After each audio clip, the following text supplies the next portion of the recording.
గురుబ్రహ్మ ప్రేక్షకులకు నమస్కారం అండి. ఈ వీడియోలో మిథున రాశి వారిపైన శని యొక్క ప్రభావం అనేది ఎలా ఉంటుంది, మిథున రాశిలో ఉండేటువంటి 3 నక్షత్రాల వారికి శని ఫలితాలు ఎలా ఉంటాయి, భవిష్యత్తులో వీరికి ఏలినాటి శని కానీ, అష్టమ శని కానీ, అర్ధాష్టమ శని కానీ ఎప్పుడు మొదలవుతుంది, ఈ సమయంలో అంటే 2026 సంవత్సరంలో శ్రీ పరాభవనామ సంవత్సరంలో మీరు చేయవలసినటువంటి పనులేంటి, చేయకూడనటువంటి పనులేంటో క్లియర్ గా చెప్తాను. శ్రీ కనక మహాలక్ష్మి జ్యోతిష్యాలయం. మీరు ఇప్పుడు వరకు ఎక్కడెక్కడో జ్యోతిష్యం చేపించుకుని నిరాశ చెంది ఉన్నారా? అయితే ఒక్కసారి గురువు గారికి ఫోన్ కాల్ చేసి చూడండి. ప్రేమ, పెళ్లి, ఉద్యోగం, రాజకీయం, విదేశీ ప్రయాణం, ధనం నిలకడగా లేకపోవటం, భార్యాభర్తల మధ్య గొడవలు, ఆస్తి తగాదాలు, అప్పుల బాధలు, స్త్రీ పురుషుల ఎలాంటి గుప్త సమస్యలకైనా, ఎటువంటి సమస్యలకైనా ఒక్క రోజులోనే పరిష్కారం చూపుతారు. వీరి ఫోన్ నంబర్ 9573058625. ప్రస్తుతం మిథున రాశి వారికి అష్టమ శని కానీ, అర్ధాష్టమ శని కానీ, కంటక శని కానీ, ఏలినాటి శని కానీ ఏమీ జరగట్లేదండి. ప్రస్తుతం శని రాజ్యస్థానంలో ఉన్నాడు,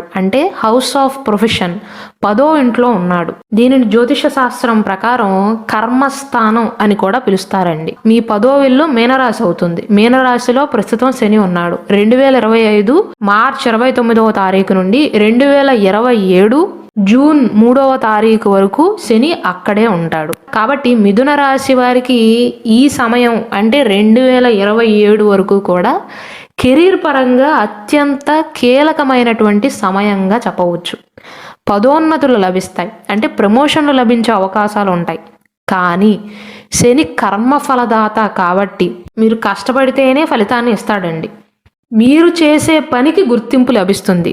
శని పని చేయించే గ్రహం కాబట్టి విశ్రాంతి లేకుండా పని చేయాల్సి వస్తుంది కూడా. ఇక్కడ పాజిటివ్ ఏంటంటే మీరు పడినటువంటి కష్టానికి పదోన్నతులు లభిస్తాయి, గుర్తింపు లభిస్తుంది. అయితే శని పని చేయించే గ్రహం కాబట్టి బాధ్యతలు కూడా పెరుగుతాయండి. ముఖ్యంగా మిథున రాశిలో జన్మించినటువంటి రాజకీయ నాయకులకి కానీ, ప్రభుత్వ అధికారులకి కానీ ఇది మంచి సమయంగా చెప్పవచ్చండి. ఈ సమయంలో చేయవలసినటువంటి పనులేంటి, చేయకూడనటువంటి పనులేంటో చెప్పుకున్నట్లయితే, చేయవలసినటువంటి పనులలో ఒకటి కష్టపడి పని చేయటం అండి.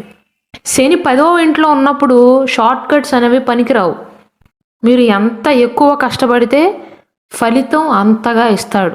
ఆఫీసుల్లో కానీ, వ్యాపారంలో కానీ నిజాయితీగా ఉన్నట్లయితే, సమయపాలన అంటే పంక్చువాలిటీ కనుక పాటించినట్లయితే శని యొక్క అనుగ్రహం అనేది లభిస్తుంది. ఎందుకంటే శని ఉన్నదే ప్రొఫెషనల్ హౌస్లో, అంటే మీ వృత్తికి సంబంధించినటువంటి ఇంట్లో. 2027 సంవత్సరం లోపు అంటే శని 10వ ఇంట్లో ఉన్నంత కాలంలో మీరు కొత్త విషయాలను, మీ వృత్తికి సంబంధించినటువంటి కొత్త విషయాలను నేర్చుకోగలిగితే, అప్గ్రేడ్ అవ్వగలిగితే, అప్స్కిల్ అవ్వగలిగితే భవిష్యత్తులో అంటే 2027 తర్వాత మెయిన్గా శని ఎప్పుడైతే లాభస్థానంలోకి అడుగు పెడతాడో మీకు భారీ లాభాలను తెచ్చిపెడుతుందండి. అలాగే ఒకవేళ మీరు పై స్థాయిలో ఉన్నట్లయితే మీ కింద పని చేసేవారు లేదా డ్రైవర్ల పట్ల కానీ, మీ కింద ఎవరైతే పని చేస్తారో వారి పట్ల దయగా ఉండండి. వీలైతే వారికి శనివారాల నాడు భోజనం పెట్టడం కానీ, సహాయం చేయటం కానీ చేయండి.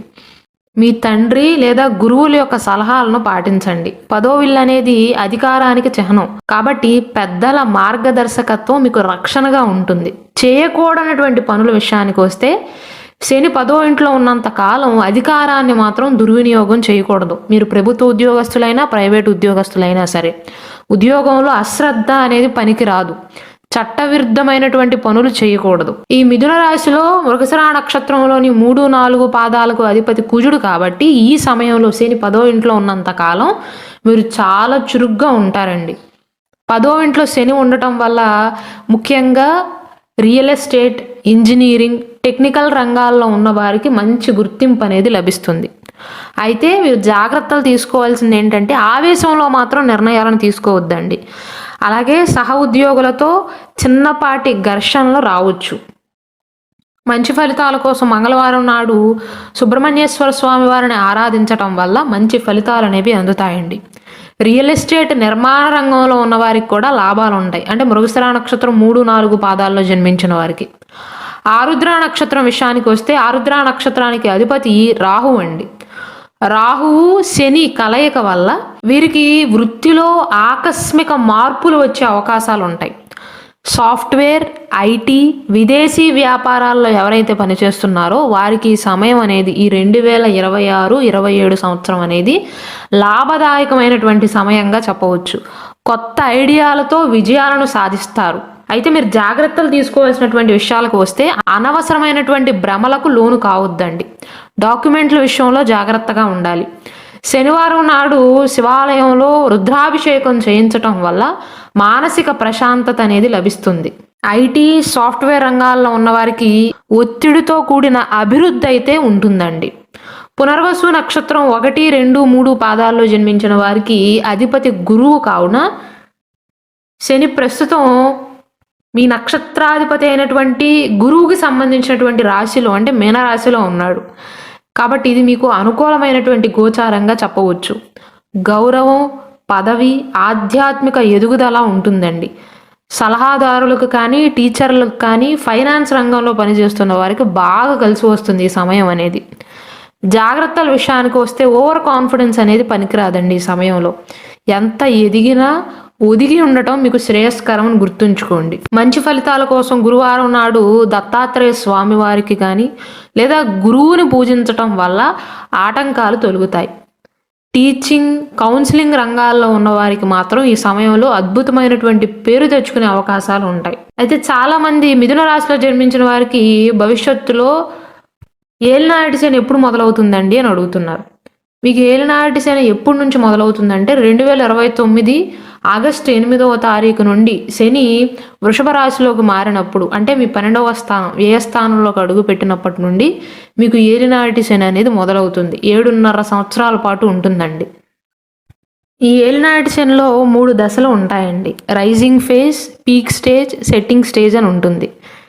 అంటే మొదటి 2.5 సంవత్సరాలు శని మీ 12వ ఇంట్లో వ్యయస్థానంలో ఉన్నంత కాలం మీతో ఖర్చులు ఎక్కువగా పెట్టిస్తాడు. ఇంట్లో శుభ కార్యక్రమాలకు కానీ లేదా మీరు గతంలో తీసుకున్నటువంటి అప్పులను తిరిగి చెల్లించాల్సి రావటం కానీ, ఇంటికి సంబంధించినటువంటి పనుల విషయంలో కానీ, లగ్జరీ ఐటమ్స్ కొనే విషయంలో కానీ ఎక్కువగా ఖర్చులు చేపిస్తాడు. అలాగే పనులలో ఆటంకాలను ఎక్కువగా సృష్టిస్తాడు. 2029 ఆగస్టు 8వ తారీఖు నుండి 2032 మే 30వ తారీఖు వరకు కూడా శని మీ వ్యయస్థానంలో ఉండి మీతో ఖర్చులు చేపిస్తాడు. అయితే ఈ సమయంలో మాత్రం తీవ్రత అనేది ఎక్కువగా ఉండదు. కొంతవరకే మీకు ప్రతికూలమైనటువంటి ఫలితాలు అనేవి కనిపిస్తాయి. అంటే పనులలో నిదానం కానీ, వ్యయాలు ఎక్కువగా అవటం కానీ ఇలాంటివి జరుగుతాయి. 2032 మే 30వ తారీఖు నుండి 2034 జూలై 12వ తారీఖు మధ్య కాలంలో శని మీ రాశిలోకే అడుగు పెడతాడు. అంటే మిథున రాశిలోకి అడుగు పెడతాడు. జన్మంలో శని ఉంటాడు కాబట్టి ఈ సమయంలో తీవ్రత కొంచెం ఎక్కువగా ఉంటుంది. గతంలో మీరు చేసినటువంటి పాపాలకు సంబంధించి కానీ లేదా మీరు తెలుసో తెలియకో చేసినటువంటి తప్పులకు సంబంధించినటువంటి కర్మ ఫలితాలను ఈ సమయంలో మీరు ఎక్కువగా అనుభవిస్తారు. అలానే శని ఏమి చెడ్డగ్రహం కాదండి. మన కర్మ బ్యాగేజ్ని తగ్గిస్తాడంతే. కర్మ ఫలితాలను అందించడం ఆయన జాబ్. మీకు అర్థమయ్యేలాగా చెప్పాలి అంటే 2034 జూలై 12వ తారీఖు నుండి 2036 ఆగస్టు 27వ తారీఖు వరకు ఏలినాటి శని యొక్క 3వ దశ అనేది జరుగుతుంది. అంటే శని మీ 2వ స్థానంలోకి అడుగు పెడతాడు, కర్కాటక రాశిలోకి అడుగు పెడతాడు. ఈ సమయాన్ని 3వ దశ అంటారు. జ్యోతిష శాస్త్రం ప్రకారం ఒక నమ్మకం ఏంటంటే ఏలినాటి శని సమయంలో మొదటి 5.5 సంవత్సరాలు శని వలన చిన్న చిన్న ఇబ్బందులు లేదా కొంచెం ఎక్కువగా ఇబ్బందులు పడతారు. అయితే చివరి సంవత్సరాలలో శని వెళ్ళిపోతా ఏదో ఒక మంచి చేసే వెళ్తాడు అనేది నమ్మకం. కాబట్టి 3వ దశలో శని యొక్క పీడ అనేది తగ్గుతుంది. మీ ఫలితాలు అనేవి మీకు కాస్త అనుకూలంగా మారతాయి. ఎక్కువగా ప్రభావం అనేది 2వ దశలో ఉంటుంది శని మీ రాశిలో ఉన్న సమయంలో.